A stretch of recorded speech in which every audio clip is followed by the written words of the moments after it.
Grace almost died because of a lie. But that wasn't even the most shocking part. The most shocking part was who told the lie. It wasn't an enemy. It wasn't a stranger. It wasn't someone who hated her. It was someone who loved her. Someone who prayed with her. Someone who ate with her. Someone who called her sister. Mary. The devil rarely walks into a home with horns and fire. Sometimes he comes quietly. He comes as pressure, as lack, as grief, as pride, as misunderstanding. And sometimes he comes as one simple lie. Rebecca learned this the hardest way. On this particular night, she found herself outside an emergency room, begging God not to let another person she loved die in her arms. Rain hammered the hospital windows as the red emergency light glowed above the operating room door. Inside, machines beeped violently while doctors fought to keep Grace alive. Rebecca's knees gave way, and she fell to the cold floor. Tears streamed down her face as she cried out, "Please, Lord, I already lost my husband. Please don't take Grace too." Not far from her stood Noah, completely frozen. His eyes were fixed on the emergency room doors, but his mind was somewhere else entirely. He was replaying every word, every decision, every mistake that had led them to this moment. Beside him stood David. For the first time in a very long while, the loudest person in the family had nothing to say. His hands trembled, and his breathing became unstable. Then, at the far end of the corridor, Mary stood shaking. Her face had gone pale, and tears rolled down uncontrollably. Her lips trembled as she whispered, "I did this." Noah slowly turned toward her. David turned too. Rebecca lifted her tear-filled eyes and stared. Mary collapsed into sobs. At that very moment, a doctor shouted from inside the emergency room, "She's losing pulse!" Rebecca screamed.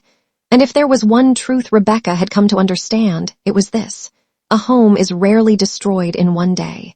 Sometimes it is destroyed one lie at a time. But this story did not begin in a hospital. It began 5 months earlier. Back then, sunlight still entered Rebecca's modest home every morning. But even when the sun shone, the house never felt warm anymore. Ever since Michael died, something inside that home had died too. At the dining table sat one chair no one touched, Michael's chair. 3 months had passed since his death, yet nobody sat there. Not Rebecca, not Noah, not David. The chair remained empty, like a permanent wound in the middle of the house. That morning, Rebecca stood in the kitchen stirring a small pot of watery soup. There was too little food and far too many worries.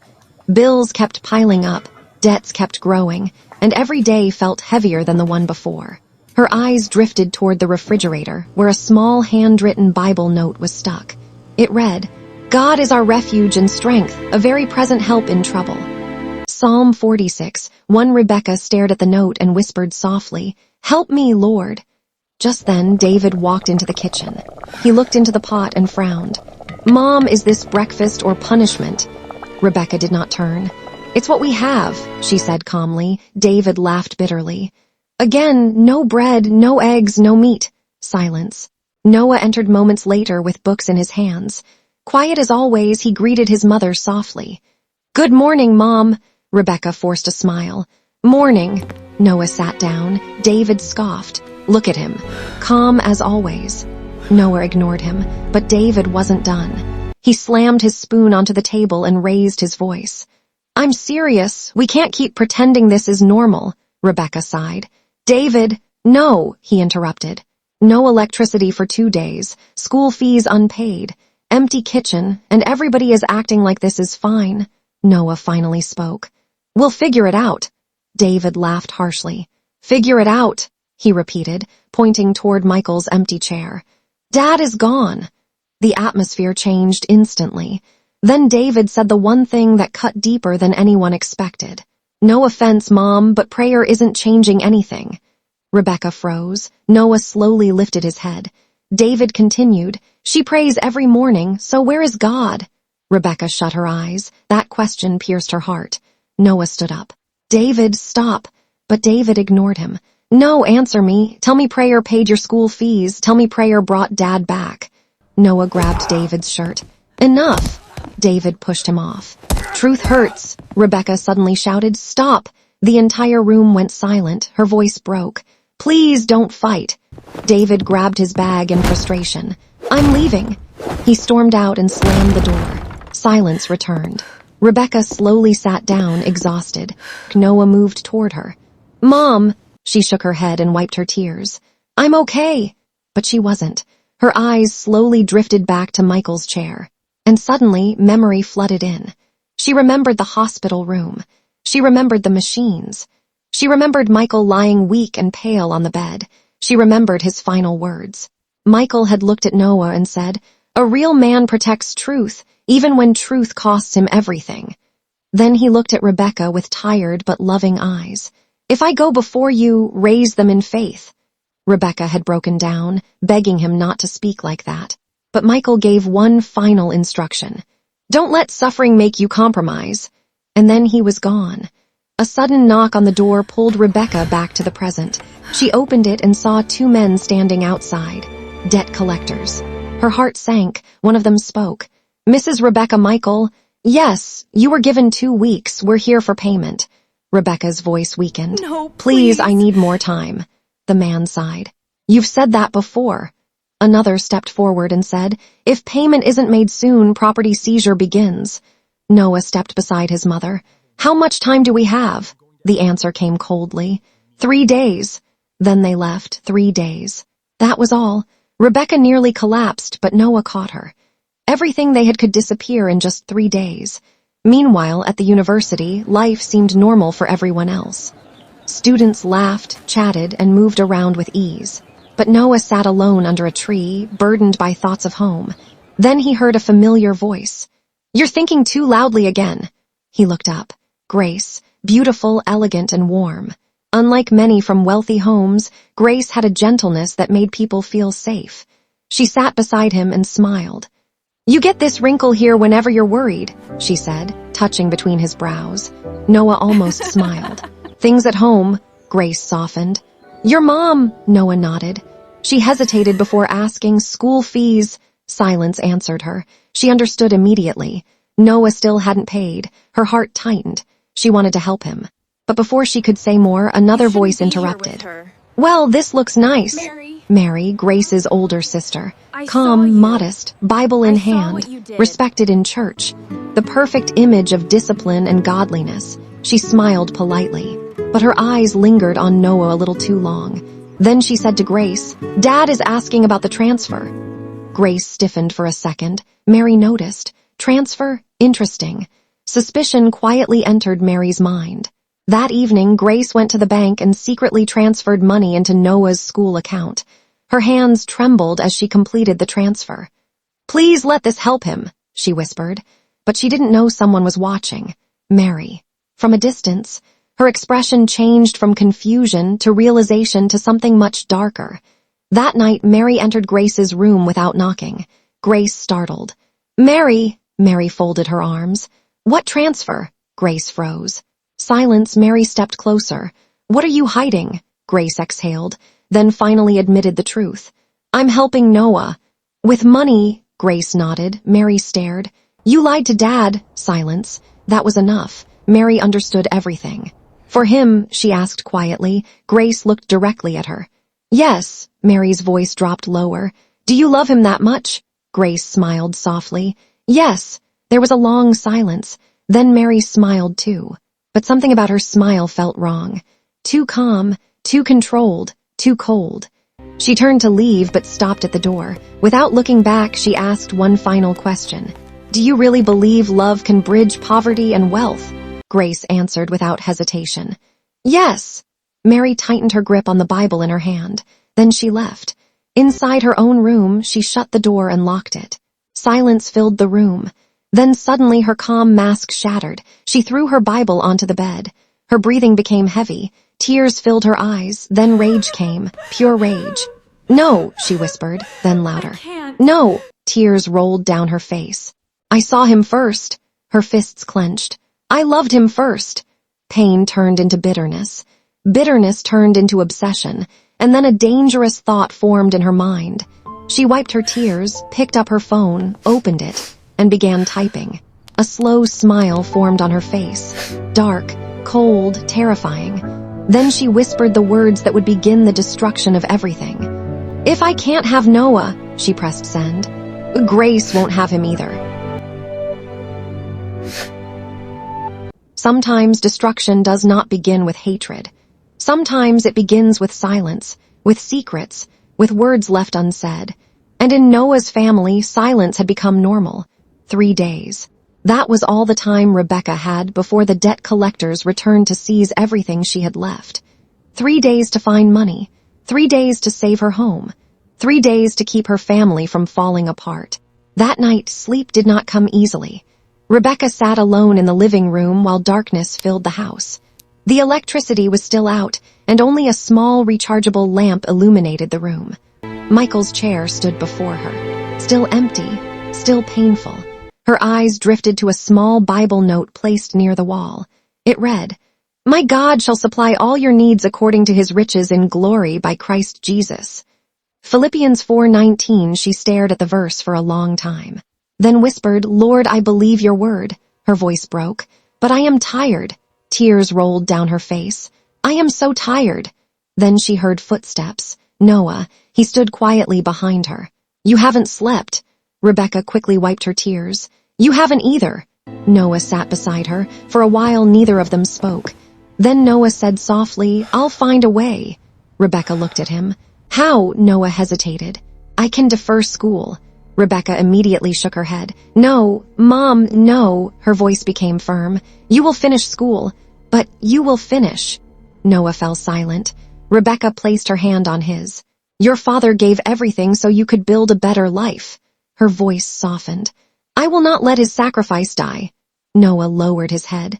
He wanted to argue, but he knew she had already made up her mind. That same night, while Rebecca and Noah struggled with survival, David was somewhere else entirely. Music blasted from a roadside hangout.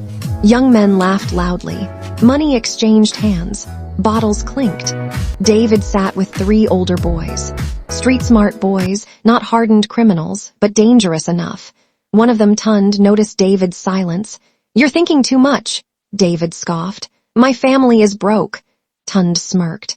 "Then stop thinking like a poor man." David frowned. "What does that mean?" Tund pulled out a bundle of cash, fresh notes. David stared, his breathing slowed.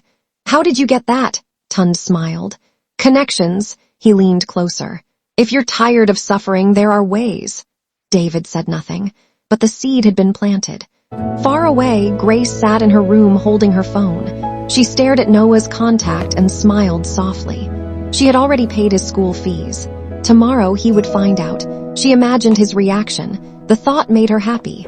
She opened her Bible, a rare habit for her. Her eyes landed on a verse. "Love is patient, love is kind." 1 Corinthians 13, she smiled. "Love really is strange." Then she whispered, "Lord, help me love him right." Outside her room, Mary listened, quietly, watching, thinking, planning. Mary had not slept much either. Grace's words kept replaying in her mind. "Yes, I love him." Those words burned. She had buried her feelings for years. She had convinced herself she was mature, disciplined, spiritual above emotional foolishness. But now Grace had what she wanted. "Noah," Mary stood before the mirror, staring at herself. "What does she have that I don't?" Silence. Her jaw tightened. "Nothing." And yet Noah chose Grace. That truth felt unbearable. The next morning, Noah arrived at school expecting humiliation. He planned to beg for more time, but when he checked the portal, he froze. Paid. His school fees were fully paid. He blinked. Confused. No, that couldn't be right. He checked again. Still paid. His heart raced. Who? How? Then his phone vibrated. A message from Grace. "Don't panic, we'll talk." Noah already knew. Grace. His chest tightened. Part relief, part gratitude, part shame. That evening he met Grace under their usual tree. She smiled. But Noah didn't. "You paid my fees." Grace inhaled. "Yes." Noah looked away. "You shouldn't have done that." Grace remained calm. "You needed help." Noah's voice hardened. "That's not the point." "Then what is the point?" Noah struggled to speak. Pride, masculinity, shame, they all collided inside him. Finally he said, "I don't want to become your responsibility." Grace stared at him. Then her expression softened. "Is that what you think this is?" Noah said nothing. Grace moved closer. Noah, look at me. Slowly, he did. I didn't help you because I pity you. Her voice became emotional. I helped you because I love you. Noah froze. Grace had never said it so directly. Her eyes glistened. I know you're hurting. I know your family is struggling. I know you feel like you must carry everything. Her voice softened further. But love carries too. Silence. Something cracked inside Noah. Grace continued. You've carried everyone else. Let someone carry you too. That broke him. He looked away, eyes wet. He had spent months pretending to be strong. Grace saw through everything. For the first time in weeks, Noah cried. Quietly. Grace pulled him into a gentle embrace, and he let her. From a distance, Mary watched, every second, every touch, every expression. Something dark deepened inside her. That evening, Rebecca went to work. Her boss, Mr. Adami, was already waiting, well-dressed. Powerful, charming, married, respected. He noticed her tired face. You look exhausted. Rebecca forced professionalism. I'm fine, sir. He studied her. No, you're not. He walked closer. I heard about your husband. Rebecca stiffened. My condolences. Thank you, he continued. I also heard about your debts. Rebecca's heartbeat changed. How did he know? Mr. Adami sat down. Sit. She hesitated, then sat. He folded his hands. How much do you need? Rebecca froze. What? To solve your problem. Her throat tightened. Hope rose, then caution followed. Nothing is free, she knew that. What do you want in return? Mr. Adami smiled, too calmly. Why must there be something? Rebecca's instincts screamed, danger, but desperation screamed louder. Back home, David returned late. Rebecca was waiting. Where were you? Out. With who? Friends. Which friends? David sighed. Mom, please. Rebecca stood. No, answer me. David rolled his eyes. I'm not a child. Rebecca's voice sharpened. As long as you live under my roof, you will answer me. David snapped. What roof? Silence. He regretted it immediately. Rebecca froze, but anger kept him talking. This roof that's about to be seized. That hit hard. Rebecca's face changed. How do you know that? Silence. No answer. Rebecca understood. Even her struggles were no longer private. That night, Mary finally made her move. Not with threats, not with obvious lies, just with words, simple words. She approached Noah the next day when he was alone. Noah, can I ask you something? Noah looked up. Yes, Mary hesitated, as though uncomfortable. Please don't misunderstand me. Noah frowned slightly. What is it? Mary spoke gently. Do you ever wonder why Grace is so attached to you? Noah looked confused. Mary continued carefully. I know my sister. When she starts helping someone, she gives everything. She paused, then said softly, sometimes I worry she confuses compassion with love. Noah's expression changed. He didn't like where this was going. Grace loves me. Mary quickly nodded. I'm not saying she doesn't care about you. She stepped closer, then delivered the wound. I'm only asking. She looked straight into his eyes. Are you sure she loves you, and not the feeling of saving you? Silence. Noah said nothing. Mary left. No drama, no argument, just a seed planted in wounded soil. Later that day, Noah walked toward Grace's house. As he got close, he heard Grace speaking to one of her friends inside. Her friend laughed. You spoil Noah too much. Grace laughed softly, then said something simple, something harmless, something true. Honestly, if I don't help him, he'll suffer. Noah stopped walking. His body stiffened. Inside, Grace continued. He's carrying too much. Sometimes I feel responsible for him. Nothing she said was wrong. Nothing she said was cruel. But Mary's words returned. Are you sure she loves you or the feeling of saving you? Suddenly everything looked different. The school fees, the gifts, the support, the help. Noah's chest tightened. His deepest fear had been touched. Was this love or pity? He stood there in silence. And for the first time, doubt entered his heart. The first crack had appeared. And once shame enters love, trust begins to die.